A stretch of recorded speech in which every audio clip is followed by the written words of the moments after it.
What's up, everyone? This is the Go Long podcast coming at you live at Hamburg Brewing Company. Sitting down here. Good to see you, Jim. It's just different. It's just different when we're here. It is. The energy, we have a whole new energy to our whole pod. Like, we're ready to attack things. The beer, we're a Louis deep. We're Louis deep already. Yep. It tastes better when we're here and we're pulling them out of our fridge at home, which you have to do. I mean, you have to do it at home. It's fine. But, man, there's something about just getting that fresh draft. Especially, like, this is like the first day and yesterday here in Western New York where we really got dumped on with snow. It's frigid out. You know, when you go to a brewery and you crack open a beer or they pour you a beer, there's something just kind of primitive about it. It works. It feels like you're in the wild.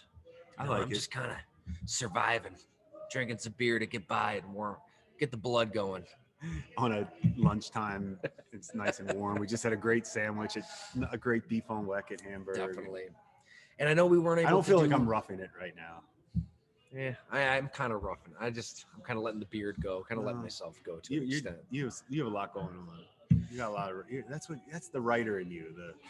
You're sinking yourself into a character like a great actor does. Like you're sunk in right now on just developing a novel. Yeah, I haven't really talked about it. No. When I know that I can talk about it, yeah. We'll fill everybody in. But I'm working on a book, and it's been very, very busy, but very insightful and a lot of fun and learning a lot. And I can't wait to share the news. So yeah, you got some good info already from what you've shared with me. So yeah, which are who knows? Maybe we'll get a few Louis in us, and we'll get it'll come out at some point. It all does. So, Jim, you know, this is we're over 100 episodes. So, yeah, this is unbelievable. For a year at it. We didn't get fired. I didn't fire ourselves. That's why I love working for you. I mean, we reach out, we started this together and, 'Tis the season for firing, so, too. You better watch it. I mean, you better bring it this episode. This is about the time when, Terry and Kim Pagula were asking us, let's get the coaching candidates together, and McDermott came to mind, and he did fire us. So I was a little like, wow, is Tyler going to fire me? I'm a little gun shy. I mean, I feel like, but no, you're not like I'm not Sean. a wrestler. You're not a wrestler. He's cutthroat. Sean's cutthroat. Yeah, you can. No, he's a good businessman. He did, like I told you, he's a good businessman. Yeah, I mean, you broke down what it was like to be fired many times on this podcast. Many times. I appreciate you. Hey, that's a pretty cool accomplishment to get that many episodes down. And yeah, obviously those that listen to the podcast, they know the feed includes some of the interviews I do at Go Long. I'll put on the podcast so people can listen to it. The Isaiah show. Isaiah's been nice. Isaiah McKenzie show has been a lot of fun. What a nice roller coaster ride for him these last couple months too. It's really interesting. Part of me gets Sean McDermott's intentions with the benching, because I covered the Packers for a number of years. And there were so many moments where, they'd have somebody out there make a big mistake and they didn't have that accountability. And then that would come back to bite the Packers. So, that NFC Championship game in 2014 when Brandon Bostic has the ball bounce off his head, he shouldn't have been out there in that moment. It was his job on that play to block. Jordy Nelson recovers it. They win the game. They go to the Super Bowl. Mike McCarthy let it get to that moment. They didn't have that heavy hand when they should have. But so I think that's what maybe McDermott was trying to do with Isaiah McKenzie. He picked the wrong person. I mean, it was a little ridiculous in my opinion. And yeah, obviously I do a show with him, so we're getting a side of Isaiah McKenzie, and hopefully people enjoy seeing what it's really like. But I think he had one fumble on 130-something touches. He's a proven weapon for this team. And the team seems to respect him. And the team loves him. As a player. They love him. Not just as a guy. Like, yes, they love his personality, but they seem to really respect him. You can just see the way they feed off his energy when he's getting his targets and his catches. And they're a different offense with him. I can promise you this. It'd be fun to ask like Leslie Frazier, like if you were defending the Bills, how much of a headache when McKenzie's on the field does that become? Because those are the guys you identify. There's certain players that every D coordinator wants to know, hey, when they do this, whatever grouping they like to use with him the most, we need to know where he is and what they're doing with him because he's a game breaker. And hey, let's face it, Beasley's not. he's not going to break games. I'm saying, like, so McKenzie's in the game. Now you have Diggs, you have Sanders, you have Davis, McKenzie, Knox, who is just Devin Singletary. Hello. Singletary. The way he runs the ball is, I haven't seen this, and it's really cool to see. Like, now you know what he. I always said I never could really define what he was as a runner. I was like, he's just blah to me. Not anymore. He has found his niche as far as he runs hard, he gains extra yards, he's not fumbling. So yeah. Anyway, it's cool to see McKenzie add something to the offense. But it is a little insane to me that it had to be done the way it was. Well, I mean, the game of the year in Foxborough. I mean, the game that we might look back at that win and say it completely turned the Buffalo Bills season around. This is a game they had to have. They can lock up the division now with a win over the Jets. This is a team that could win the Super Bowl. And who was the hero of Isaiah McKenzie was played out of his mind. No doubt. And it was somebody that the head coach tried to make an example out of just a few weeks prior, which it's tough. I just feel like, that it's not like Isaiah McKenzie magically became a different player overnight for that game. He's been the same guy. He did this against Miami. This is Georgia. Go back to Georgia. It's him at Georgia. But, you saw it in that Miami game last year, and the Bills basically chalked it up as, that was we had our backups and whatever. No, Miami had to win a game. They had to win to get into the playoffs. Like don't just write that off. I mean, Isaiah McKenzie took that game over. They get into the playoffs. He kind of goes back to the bench. He loves Buffalo. He wants to stay in Buffalo. He takes less money to stay in Buffalo. And he's a decoy all year offensively. And in the return game, he wasn't bad. I mean, if that's not a holding penalty in Tennessee, different.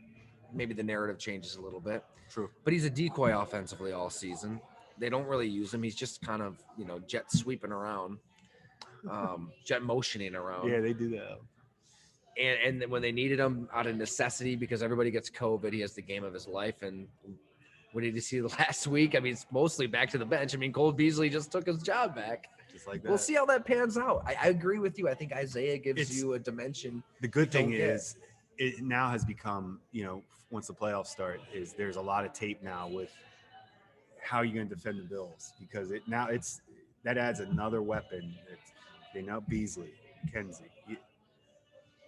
When these guys are on the field, we have to adjust our defenses to them, and they're becoming a headache again. I think to defend, like they've been. I think they're really a headache too, because of this running game that has just emerged out of nowhere, pretty much. And Josh is a part of it. Oh, absolutely. Josh Allen is a part of it, right? I mean, that's what you're saying. Like Josh, right, designed or not designed, have really made them. You have a guy like Deion Dawkins who had some rougher moments early in the year. Now he's just kicking ass out there. The one thing that we keep talking about, and we've talked about this all year and this is why you pay Josh Allen what you paid him. Trey White haven't skipped a beat. I mean, hard to believe. I haven't even thought about that injury. Hard to believe. Like, he's as good as you could want as a corner. Like, he is. He's a rock solid corner. But Jim, also, let's look at the schedule. Yeah, okay. You know what I mean? Fair. Like, they get into a game with Mahomes, with Burrow. Now we're going to talk about in the playoffs once it matters. Right. There's going to be teams that are going to start testing those corners. But Sean McDermott is a very good cornerbacks coach. He is. Great cornerbacks coach. Great. Good defensive coach. He's done it. Offensive coach. He's confident in what he is he's a smart roster builder, he and Bean, in the fact that they realize we can survive. If you have the quarterback, you can lose your best corner, you can survive. Like if the Chiefs, whoever you consider their best corner, if he goes down, we're not talking about it. Yeah. Right. We're so close to the Bills situation. They hit their corners out there and they get embarrassed by Jamar Chase. Right. But it's going to come down to Mahomes. That's what I'm saying. Yeah. And that's how I feel about the Bills anyway. It's going to come down to Josh anyway. So. All right. Well, then. So anyway, I know we talked so much about the Josh. But no. I think that should be the theme of this podcast. I mean, we talked a little bit before about it, but I had a conversation with Kurt Warner recently, Hall of Fame quarterback, and obviously the two-parter that we launched go along with was back before we had Oh, this wow, yeah. relationship. You were a Yeah, you were a on, source. You were an interviewee. you were figuring out why did the league pass on. Yeah. Yeah. And yeah, I mean, it's crazy to think how much has changed in a year. Which, when I called you up out of the blue and we talked, and next thing you know, we're grabbing beers at Resurgence, talking about it all. But anyways, Kurt Warner, pissed a lot of people off locally in that story with how critical he was of Josh Allen's game. And it's not like he dislikes Josh Allen. Obviously he likes a lot about Josh Allen. And for those who don't subscribe to Go Long, it's a good time to subscribe. GoLongTD.com. We will have the story up next week for subscribers only. Just kind of catching up with Kurt Warner on this all. But back then when we first talked, he didn't believe that style of quarterbacking could last 3-4 playoff wins in a row. That he really was adamant. You need to, from the pocket, make decisions, go through your progressions, take your layups, and win that way.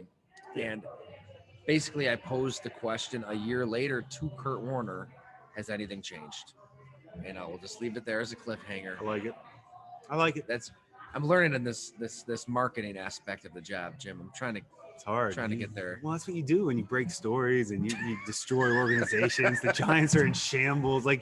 Hey, part 3 is going to come out. It was going to come out today, but we're looking at Saturday morning. I don't understand Giants. I don't know how you can keep coming up with more to destroy, but it's awesome. It couldn't happen. I'm okay with it because you know what? There's plenty of people there. I know there's some good people there that don't work there anymore that are good people and were great at their jobs. They've proven great at their jobs. I really just feel like we're given this very state-run TV type of message. Like mm-hmm. I think and there's a lot of really good beat writers across the country that are digging mm-hmm. and trying to get the truth too. I'm not saying, but with the way the league is now with locker rooms shut down. I mean, you can from a podium project a certain message like the Giants are. I mean, Joe Judge is at the podium just lying. He is lying. It was almost He's saying that the Patriots in 2019 coaches were fearful that they were going to lose. Like, get the hell out of here. It's Joe funny Judge. how that sparked so many writers, beat writers started digging in on that. They're like, hold on, this is totally false.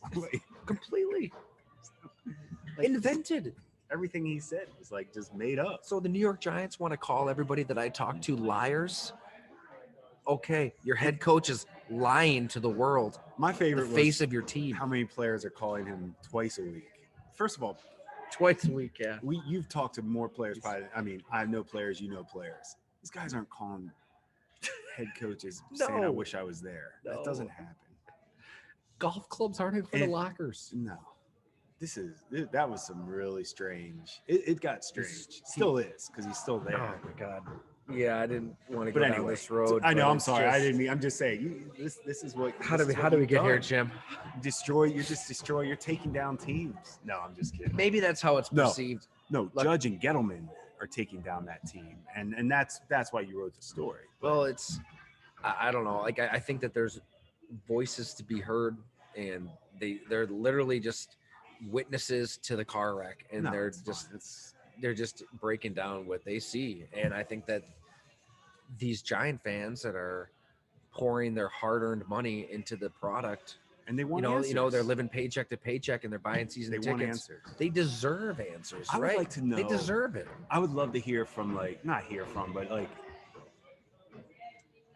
I guess the question would be if I was offered the GM job for the Giants, what do you keep Daniel Jones? No, I don't. But I would like to hear would Giants fans be upset at that?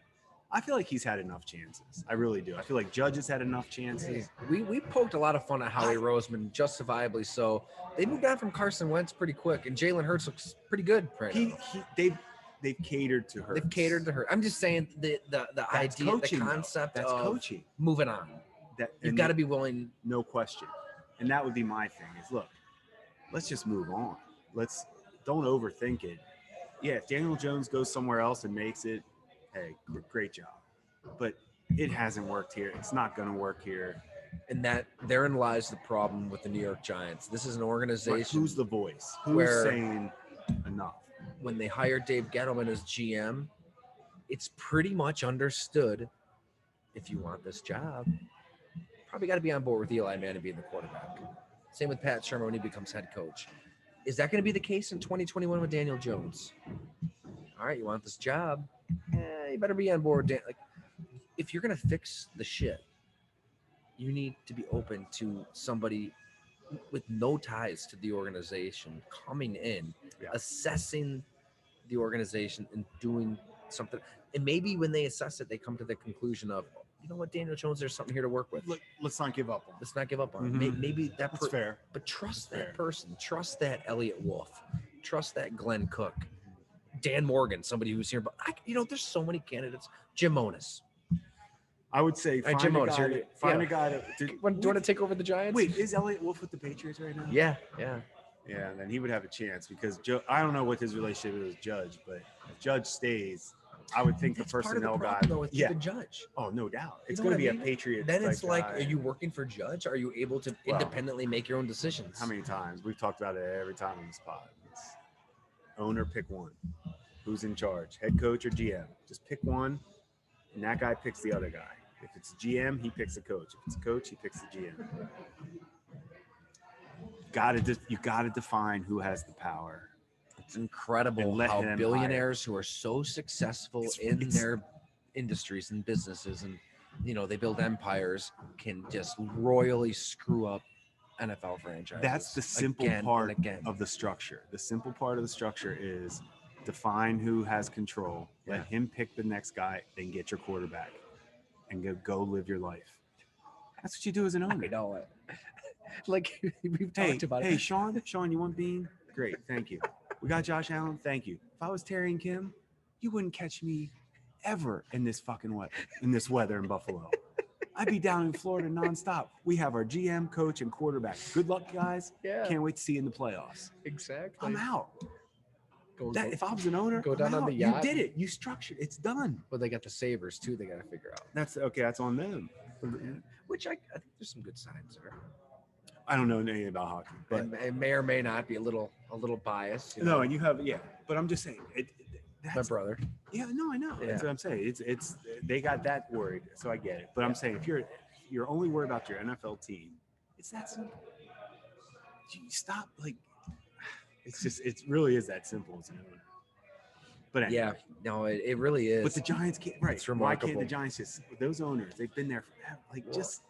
But we all know the main one of the owners is one of the problems. And I don't think I think what complicates it, even some of these people that have been fired, they like John Mara, they like Chris Mara, they like the family. I will say they treated the scouts and people well. It's a first class, it's well run organization. But when Gettleman came in, he kind of took a hacksaw on everything. Well, I asked the Carolina Panthers players how they think about Gettleman. Oh yeah. I mean, we saw those reactions. Oh well, I should say what's his name? Want to go after him? Josh Norman Yeah. may or may not have been texting with him recently about this all, and he has some choice things to say. Sean Payton. Hey, Josh Norman. I know he's coverage. He's forcing a lot of fumbles. Josh Norman. He's still making plays. He's a veteran NBA player like Vince Carter, who can't dunk anymore but can hit those fadeaway shots still. Yeah. Like he found a way to hit those. Like Vince Carter was never known for 3-pointers, and by the end of his career, he was stroking kind of threes. redefined himself. Couldn't dunk anymore. Josh can't cover anymore, but he can cause fumbles. Shit, I mean, if you force a fumble every other game, you should be in the league. Josh is so tough. Yeah. So tough. All right. Anyway, so we were talking about. Okay, so this conversation with we're all Warner. over. Kurt Warner, yes. No, you said quarterbacks. yeah. Basically, can you win in the playoffs? Playing the way Josh. Now, it's not like Josh Allen is, a run around, chicken with his head cut off kind of player. He's obviously accurate. He obviously can throw, but his strength is playmaking. So then, Can you win that way 3-4 times through? I like the word you said, playmaking, because this is where it goes. Is pocket passer a thing of the past? Like, is Aaron Rodgers necessarily all pocket passing? I mean, he kind of has been with the injury a little bit to the toe, but he's known for He'll let you know about that toe injury too. I still can't get over watching him every game with the throws he makes. But anyway, I'll say this. Any answer about can you win with Josh Allen with his style? My answer is hell yes. That guy to me, it's Aaron Rodgers, it's Mahomes, it's Josh Allen. Mm-hmm. Joe Burrow's next. That's my 4 right now after watching everything this year. And I feel very strongly about those 4, where they have done it through toughness, through who would you say? Do you think Cincinnati has a great offensive line? No. And Burrow's sitting there just throwing the ball down. He finds ways to get the ball down the field with no protection. He's getting hit nonstop. They're 26th, I believe. Going into last week, they were 26th in sack percentage. They can't protect him. The hits he takes, I mean, I'm just like kind of, and he with the stuff I do on Sunday now, like I lean into the Red Zone channel pretty heavily. How are you feeling about that?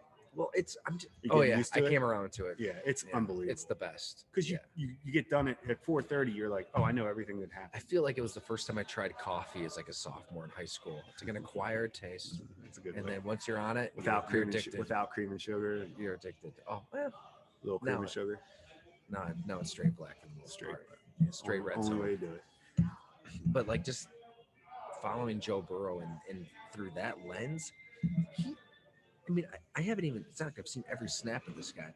The hits he takes are insane. Amazing. That Green Bay game, I thought they were going to have to scoop his carcass off the field with a shovel after that hit he took, and he takes massive hits.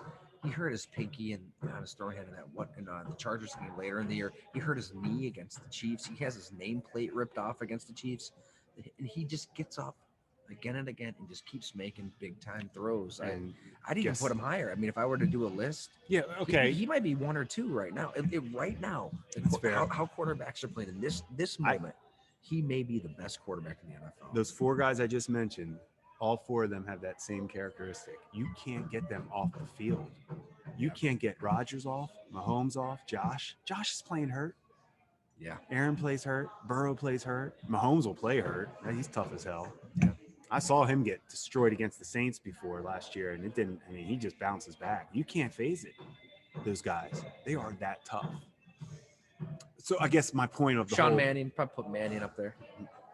Man, go back. That's our David Lee story way back when Mannion was coming out of college. David Lee was our quarterback coach in Buffalo. He wanted to work him out, and he wanted to specifically dunk a football in a bucket of water to see if Mannion could throw a wet football. He wanted to go personally work him out to do that. And Whaley and I were like, no, we're good. We're okay on Mannion. I think if he could throw a wet ball, it's not going to sway our opinion on him. We think he's kind of average as it is. So, wow. Yeah. And that's on the company dime too. Oh yeah. He was very concerned about if he could throw a wet football. See, he wasn't able to do that. Well, it makes you think of Mike Zimmer's response this week to Kellen Mond. Oh, that was just. I'm not a huge Zimmer guy, but that was. Oh my God! That could be one of the because greatest. They see him every day. That's why he's not playing. If I wanted, he'd be playing this week if he was good enough. Basically, like I'm not playing the guy that's not better. Mannion's better than Mond. Yeah. Who we should have Sims on. Sims had Mond rated really high coming out of college, and I thought Mond was average as could be. Man. Anyway, that's. Yeah. It's no. All right. So back to the quarterback. I know you got Mannion. See, you can't bring up Mannion. Got me. We get these Louis going. I throw a Mannion at you. Next Mannion. I wasn't expecting that one. It made me think of David Lee dunking a football in a bucket of water. These guys everybody's getting millions of dollars to dunk a football in water to make a decision on if we should draft him or not. I'm so glad I'm in the XFL. The NFL does have a lot of dunces in there, and a lot of dunces in the NFL. It really is. Fans would be shocked to see how many general buffoons are running this league. That's why this whole thing started, because we passed on Patrick Mahomes. Like, we're buffoons. It was a no-brainer. You look back on it, it's a no-brainer. So I'm okay. I'll call myself out, but I'll call other people out too. Yeah, you call yourself out, but Should we speaking of the XFL, should we reach out to Antonio Brown as our first big? you know what? I brought it up today to I like it. the people that be. Should the XFL, under the guidance of Doug Whaley, Mark Ross, Doug Whaley, Jim Russ Monis, Brandon, Russ Jim Brandon, Monis. bring in Antonio Brown as the face of the league? You guys have to be the. I know. I was like, maybe not the Well, face, he but would be though. I mean, if you you think sign him- T.O. would come out of retirement? oh, in a heartbeat. This could be the new XFL. T.O. T.O., A.B., maybe E.J. Manuel, quarterback. E.J. throw. I'd watch. I would watch. Everybody would watch that. That's the answer I should. actually needed to hear. Yes. Yes. Please do this right now. It would be What's funny entertaining as is- hell. What's funny is, would you take EJ for an NFL game this week? Could you live with EJ, Antonio Brown, and T.O. better than who's trotting out Fromm? Yeah, Fromm. So I would take EJ over Fromm, Yes. right? Or Glennon. Kenny Galladay, who's $72 million. I don't know who man. they have playing right now. He might be hurt. Antonio Brown and T.O. have to be both better than anybody the Giants are putting out there on injuries, maybe. I don't know if Sterling Shepard is out. They've had so many injuries, and we might stumble on something. Anyway, I like it. Well, when it happens, everybody listening can be like, you know what? I knew that was happening because I listened to the Go Long podcast. This is where the idea was hatched. But get Russ to listen. Well, he will. Okay. I'll tell him at 3:30 today on a call. But talking about people that run these leagues and coaches and GMs, and the Bruce Arians Antonio Brown thing it's awful. Yeah. We don't know what to believe, but I don't hear a lot of people defending the coach or the player from that team. I saw a lot of guys trying to calm AB down, like Mike. His teammates were trying to keep him in check. They knew he was about to lose it. And, come on, man, hold it together. No, but I don't like how it went down. Like, because these guys do. Nobody looks good. So I was thinking about it. So he's saying he took a shot, right? Antonio Brown took a shot from the trainer to Toradol? Yeah, Probably. which that destroyed Tyrod Taylor out with the Chargers. Oh, Remember? they stabbed him in the lung. Yeah. Yeah. That's the length these players go to just try to play. It's just hard. I think it's hard for people to get on board with anything that Antonio Brown says because he's a serial freak show. Like everywhere he goes, he is insane. So it's like insane things happen. So how can anybody? So we're automatically going to just right. And I normally, I get. I'm the same way. I don't know if I believe any of it. I don't know what to believe. I don't.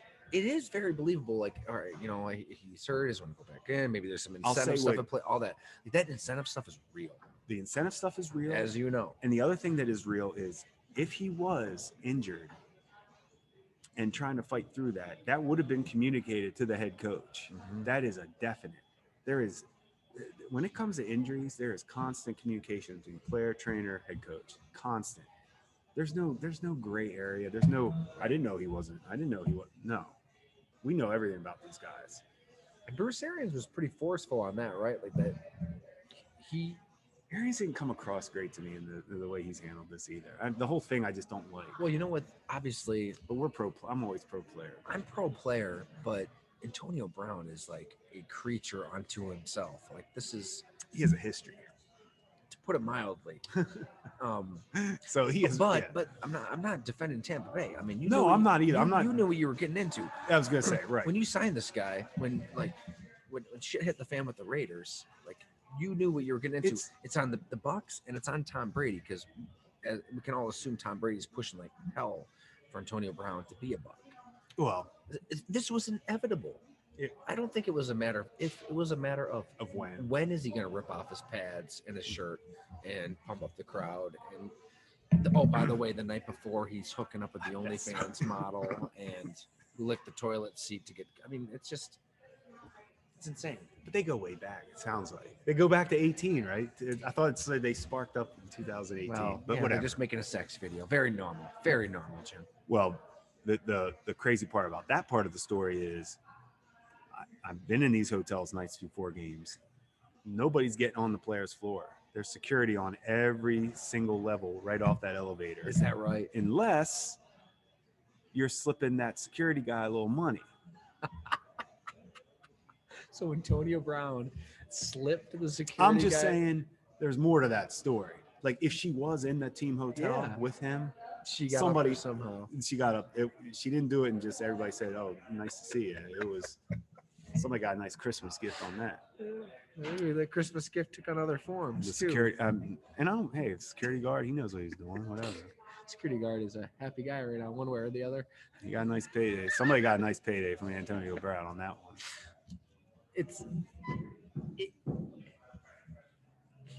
I'm glad it happened in week 18 of an NFL season, because otherwise we're talking about I don't know whether what. teams should rest their starters. Because this My favorite story this week, though, is that the Chargers and Raiders could tie and both make the playoffs if somebody loses, right?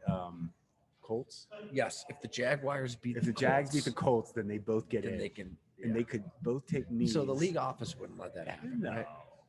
You'd have to play a football. They game. would take. No, they wouldn't do it. But it would. I mean, it benefits Now, everybody the funny part is for them to do that. it could make sense. Yeah, they should. They should.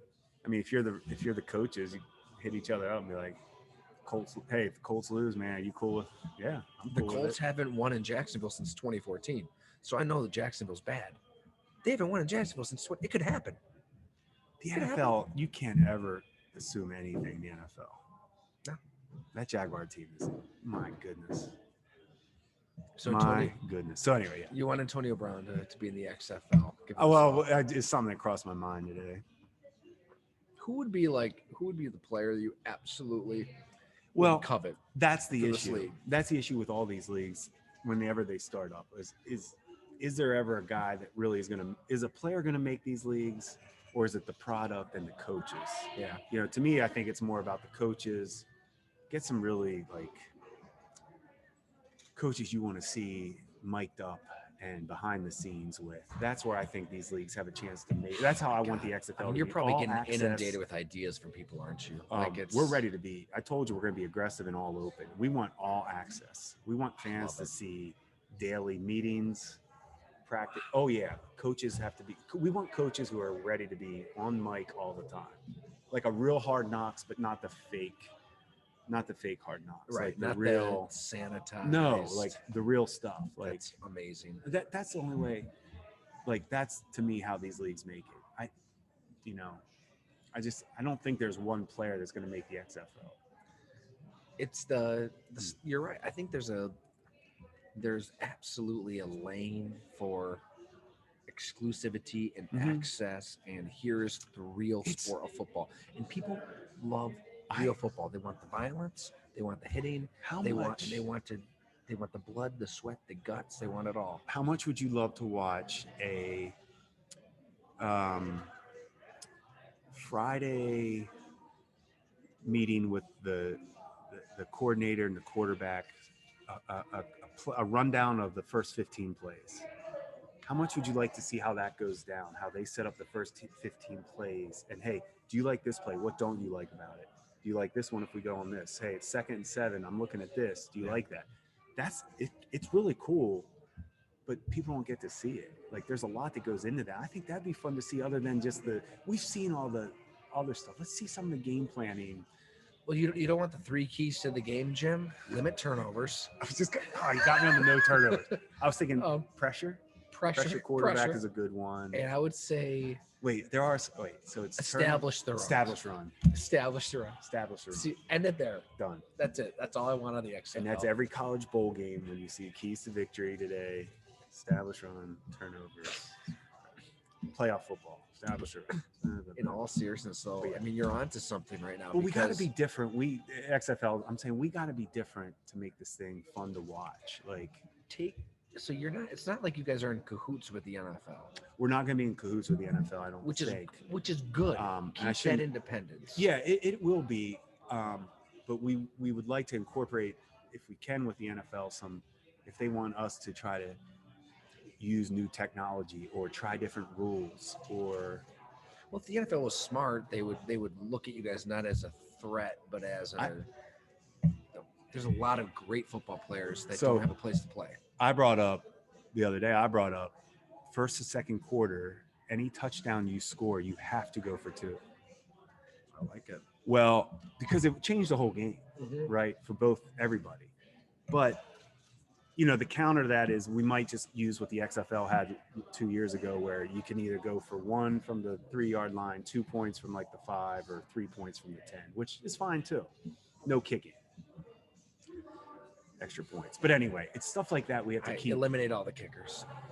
Get rid of them. Send them to Siberia. I think we're all kind of on board for that, right? At least see how it goes. The Bills have done it. They don't punt. You're right. They haven't punted in 2 games. I will say though, I think that the NFL treats itself so much as the USSR. They treat information of anything that happens behind the scenes, anything with X's and O's. By and large, there's exceptions. Like it's the nuclear codes. So fans want the nuclear codes. They want to know what's really happening behind the scenes. They deserve to know what's happening behind the scenes. If you give them that somehow with this product, coverage wise, anything as you're saying, I think there could be an audience for that, a huge audience for that. I don't know. We have to at least try to be different, but like we talked about, this whole thing started by. I don't think one player will make the XFL. I think it's more Probably about right, coaches and product. We'll do a good job. We're going to figure it out. But I know I don't want to get you into trouble. No, there's no trouble yet. We really don't have a lot yet. I just think that there's an opportunity. Like we're at ground. When I tell you we're at ground level, we're at ground level. I mean, we are. You think about like any other business, even basketball. You can go to college for a year and go pro. You can get really good football players really young that want to support their families with their skill, and that don't have the ability to do that.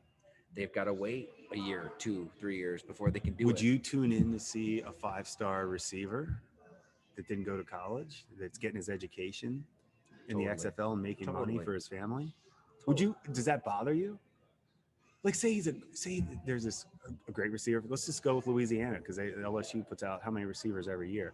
Say there's a 5-star receiver out at LSU, but he's like, you know what? I need the money. I can get credit. I can get some education in the XFL. I can earn credits, make money, and play football. How could you? You couldn't get mad at the guy. No, people would get that, and I think. I don't know if like I said, I'd love to be aggressive. And that's try. Back to your point, though, and having good coaches. You want them to have that coaching still. Guys that can develop those skills. Right. Yeah. Like an Urban Meyer, a great developer of once in a life generational talent like Trevor Lawrence. Like, you know what? You hire Urban Meyer, and then you bring in Floozy as the best thing about assistant coach. God, we're all over the place. The best thing about Urban Meyer is he had Cam Newton sitting on the bench, and the whole Florida team's looking at him like, you're going to keep Tebow in over this guy? Like, can you just make the switch? No, I'm going to keep Tebow in. What's Cam do? I'm going to leave. Okay, I see it. Go to a junior college. I mean, I think he made the right choice. I think you go Tebow 10 out of 10 times. Like Urban Meyer it's about culture, Jim. Urban Meyer kept Cam Newton on the bench and couldn't develop Trevor Lawrence. Like, could we make an argument he's the worst quarterback coach? Like, we have Adam Gase, we have Matt Nagy in the running, right? Yeah. Of guys that have just destroyed quarterbacks. I hadn't thought of that. I don't know if Gase has destroyed quarterbacks. He somehow got – I like Adam Gase, but he got killed for Sam Darnold, who has proven that he can't do it. He got killed for Tannehill, which was a little harsh because he was on and off with injuries, Tannehill in Miami. And I can't sit there and say Tannehill's a superstar. When I rank him, he's in that 15 to 20 range of quarterbacks. I mean, they're the number one seed because of players like Jeffrey Simmons. And Vrabel has done a great job. It's not all Tannehill. Right. And then, so has Gase done really?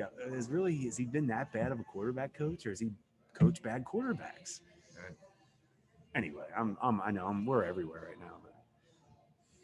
Well, I think you got to bring in Tebow, you bring in EJ Manuel, you bring in T.O. So wait, is that what we're gonna do? Is that what this XFL is gonna be? Yeah. Not the youth movement. We're gonna go with. I like it. Guys who want one more chance. Oh, then we gotta get Peterman. Yeah. Well, Peterman, he wasn't just the Buffalo Bills starting quarterback once. He was the Buffalo Bills starting quarterback twice. Did I tell this story about what Kim Pagula said to me in the cafeteria after we drafted Peterman that night? I never told this. You did not. We were excited about that draft. Was stressful, right? We all know that the Pagulas wanted Patrick Mahomes, and okay. We take Peterman in the 5th round, thinking he could develop into a backup. Blah blah blah. Nobody thought he was going to be the starter. And we're in the cafeteria because we had a long break between picks, and that's when you go in there, get something to eat, whatever. And Kim looked at me and she was like, we were just sitting there. And I was like, she's like, how do you think it's going? I'm like, you know what? I think pretty good. I think we made the most of this trade and like these guys we got. And she just looked at me. She's like, we should have taken Mahomes. And I go to her, I look at her and I said, Kim, we got Peterman. I was like, we made up for it in the 5th round. And I was kind of trying to take a little tension off the conversation, but she didn't really. She was kind of smiled. We're good. She wasn't laughing that hard about it. And I was thinking, man, oh my God. Yeah. Oh yeah. I can remember exactly where we were. I'm exactly where we were in the cafeteria talking about it. Man. Yeah. Anyway, it's just amazing. We're all over. It's amazing because Peterman. That's a name I don't like bringing up. But I'm thinking of 2014. I'm trying to think of a comparison, right? So Jerry Jones is obsessed with Johnny Manziel. He was like beside himself, depressed when they didn't get Manziel. I mean, he looked to his son Stephen Jones afterwards and basically said, like, he was depressed. He was pissed that he didn't step in and say, we need John. I took Zach Martin. And that's a huge reason why they ended up winning the next. I tell you who was more depressed. Manziel would have set that team back. Yeah, well, I can tell you who was more depressed about Manziel was Mike Pettine, the head coach of the Browns, when they drafted him, and we practiced against them that year in Rochester, at training camp. And Pettine was, because we had a little relationship with Pettine from the Bills, that year he was with us with the Bills, and I looked at him, he was like, he didn't really want to say it, but he's like, Stuck with this guy. But good football coach. It could go that direction, But here's a case where the owners loved a quarterback, and they weren't just right. They were right on somebody who could realistically go down as one of, if not the best player of all time when it's all said and done. Yeah. No, hey. I could like I said, we can talk about it. Right through the Peterman pick. That's a hilarious story. I love that. I said, hey, we got Peterman. It's like, damn, I thought maybe I'd get a little laugh. It was like, well, let's let it play out, Jim. Let's let it play out. Let's not rush to conclusions. Well, we still had, we knew we had Tyler. I thought maybe a little laugh, but all right, it's good. Yeah. Well, what do you say? That's probably good for this week, eh? Yeah, it was good range. Ran the full gamut. Antonio Brown of the XFL, Peterman. Yeah, I think so. I think that people got their listens worth here. We still have. There's more to come. More to come. We got the playoffs. We got to save some good stuff for the playoffs. Yeah, I think next week let's break down these wild card games. And what's gonna be fun too about next week when we talk too is what coaches survive. Yeah. Is David Culley gonna survive? Who I thought for sure he was a one and done. We'll wait and see. They definitely played harder. They are playing. Than people expected. They are playing, and it says something to his credit. It really does. And it goes to show you what we've all said about David Culley is he's such a great man. Yeah. And the players probably love that about him. Right. And want to they're giving him everything they got. Totally. So honestly, he almost, to me, he's earned another year, I think. I don't know if I would have said that before the season, if I thought he could get through this year, but there's just no talent. I mean, they stripped the roster down. The Lions, they stripped their roster down. And to me, I just keep coming back to the Giants. Look at these other teams that are fighting. I mean, the Texans beat the Titans. They could beat them again this week. Who knows? Look at the Jets. Look at the Jets. Look at their wins. The Jets beat the Titans, and the Jets beat the Bengals. Yeah. And they took the Tampa Bay to the brink this week. So don't give me this crap about injury. I don't want to hear it. If I hear any coach bemoan injuries or this, get out of here. Every team's dealing with it. Injuries. COVID, it's injuries, like that's number one thing. I don't ever want to hear about injuries or youth. We're young. I hate those. The Saints are alive for the playoffs with everything they've been through. Insane. Not to me. I'm not shocked. You know, Peyton. I'm not shocked. Yeah. That defense is legit. I mean, they show up. But anyway, Bills caught them at a good time though. They were really that was about as bad as the Saints team as you could ever put out. They caught them at a good time. Do you want to throw out a Super Bowl pick for the hell of it, real quick? Yeah, I'll just go Bills Packers. What I did in our article, I'll stick with it. I like it. How about you? It's hard to argue with that. Go ahead. No, that's what I picked. I'll stick with it. I'll go Chiefs Packers. Yeah, that's fair. Because in the AFC you can go 3-4 different directions and make a good case. But the NFC, I mean, Arizona just got a big win, but Hopkins, I don't know. I can't get there yet with Arizona. There's Dallas. I will never get there with Mike McCarthy. We have a lot to dive into these next couple weeks with how the Rams season, how this plays out with Stafford. Yeah, the coaching hirings and firings. This is going to be a really fun time of year. Murray, Stafford, these quarterbacks, are they going to take the teams to the next level like they're supposed to? It's going to be good. It's so set up for Aaron Rodgers to get back to the Super Bowl that if he can't get there, Tyler, again, well said. Like I've said, Tampa Bay's a dysfunctional mess right now, out of nowhere, and injured. I've said I've been talking about Green Bay all year. Yes, you're right about that. 2 wins. I never really said it like 2 wins at home. That's all they need. But I never really thought about it like that, where it is set up for them to get to the Super Bowl. Like they really should do it. Like they've owned the Rams and Stafford. They've owned Stafford for over a decade. I don't understand what's going to happen in the end. If Aaron Rodgers NFC Championship, you're going to be.